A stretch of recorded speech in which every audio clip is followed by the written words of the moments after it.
भगवान बुद्ध जैतवन में ग्रामवासियों को उपदेश कर रहे थे। शिष्य अनाथ पिंडक भी समीप ही बैठा धर्म चर्चा का लाभ ले रहा था। तभी सामने से महाकश्यप, मौदगल्यायन, सारिपुत्र, चुंद और देवदत्त आदि आते हुए दिखाई दिए। उन्हें देखते ही बुद्ध ने कहा, वत्स उठो, यह ब्राह्मण मंडली आ रही है, उसके लिए योग्य आसन का प्रबंध करो। अनाथ पिंडक ने कहा, भगवान आप संभवतः इन्हें जानते नहीं। ब्राह्मण तो इनमें कोई एक ही है, शेष कोई क्षत्रिय, कोई वैश्य और कोई शूद्र भी है। गौतम बुद्ध अनाथ पिंडक के वचन सुनकर हंसे और बोले, तात किसी भी जाति जन्म से नहीं, गुण, कर्म और स्वभाव से पहचानी जाती है। श्रेष्ठ राग रहित, धर्मपरायण, संयमी और सेवाभावी होने के कारण ही इन्हें मैंने ब्राह्मण कहा है। ऐसी पुरुष को तू निश्चय ही ब्राह्मण मान।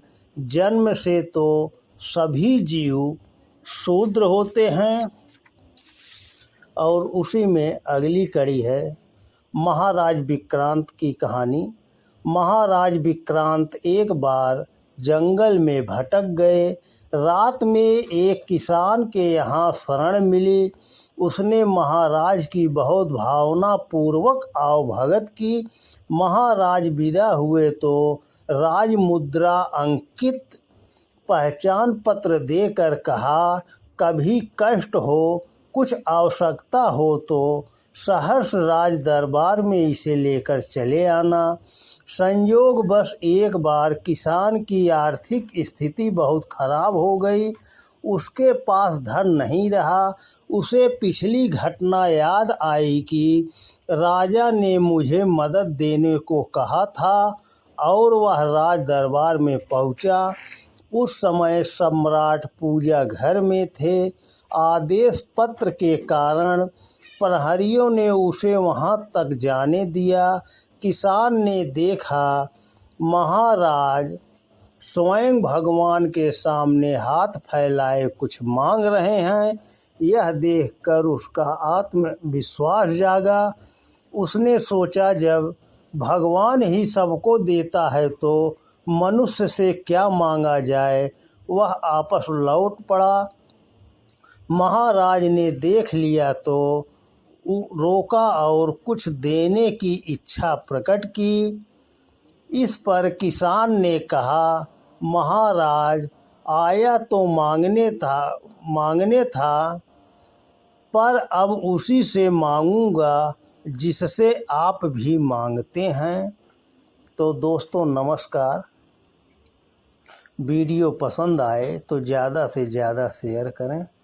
जहाँ नीति वहाँ नारायण, जहाँ परोपकार वहाँ प्रभु कृपा बरसती है। सेवा करने वालों पर संत और भगवान की कृपा बरसती है। मन को निरोग रखने के लिए प्रसन्न रहने का अभ्यास करो। दूसरों का अपमान करने वाला स्वयं अपना अपमान करता है।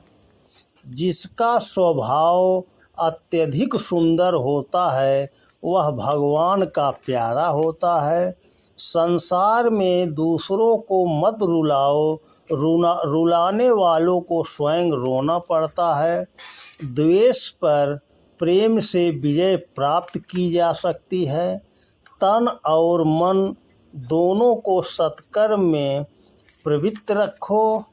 दृष्टि को ऐसी गुणमयी बनाओ जिससे किसी के दोष दिखे ही नहीं।